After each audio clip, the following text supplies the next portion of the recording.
Servouette. L'économie avec vous, Emmanuel Dutheil. Ce matin, donc, on va parler des cadres. 2022, ça pourrait être une année record, nous dit l'APEC, l'Association pour l'emploi des cadres. 67% des entreprises de plus de 250 salariés prévoient de recruter au moins un cadre en ce début d'année. C'est 12 points de plus que l'an dernier.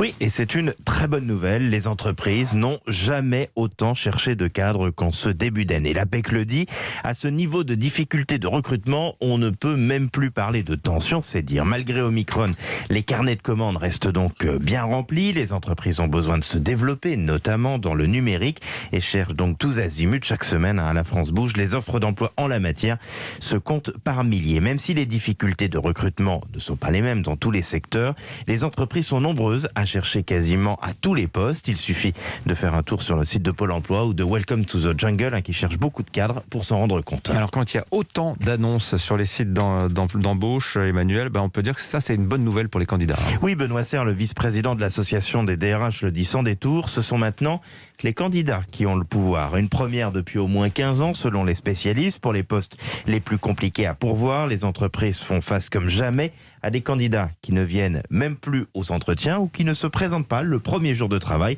parce que tout simplement, entre-temps, ils ont trouvé mieux. Alors évidemment, les salaires et les possibles avantages liés à ces postes progressent, mais ce n'est pas suffisant. Beaucoup de candidats cherchent du sens dans leur activité. Je sais que ça fait des années que nous le disons, mais là, toutes les entreprises se battent pour être la plus attractive possible.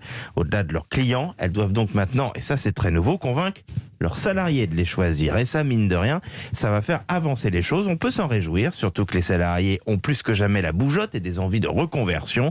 Là encore, je peux vous dire qu'on le voit chaque jour à La France Bouge. Ah oui, non, mais les boîtes doivent fidéliser leurs salariés comme elles fidélisent leurs clients et même qu'on peut les noter. J'ai vu que chez Carrefour, on notait ses dirigeants comme des chauffeurs Uber. Bon, les entreprises doivent donc adapter leur manière de recruter, j'imagine. Oui, on peut espérer que face à cette situation, les entreprises passent enfin des paroles aux actes. La France est très marquée par la culture du diplôme. Un recruteur cherche souvent un salarié qui fait la même chose chez le concurrent. C'est normal, c'est rassurant. Mais il est temps de casser les codes, de s'intéresser à des profils différents qui ont des parcours moins linéaires.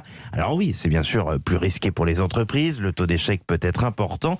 Mais quand ça marche, c'est gagnant. Alors je n'aime pas le terme, mais nous salariés, on développe tous ce que l'on appelle des soft skills. En bon français, ça veut dire une sorte d'intelligence relationnelle, des capacités de communication, le caractère, la polyvalence, l'adaptation, bref, tout ce qui n'est pas mesurable par un diplôme, mais bien plus utile à une entreprise. Il faut juste espérer que même dans les temps plus difficiles, qui inévitablement vont arriver, les périodes favorables aux candidats sont quand même assez rares, les entreprises ne reviennent pas au réflexe pavlovien du recrutement. Ouais, on recrutera beaucoup, en tout cas, si la situation économique le permet.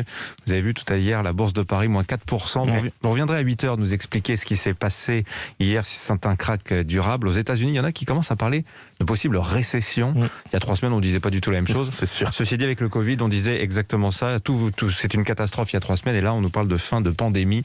Tout change au gré du vent. Merci Emmanuel Dutheil.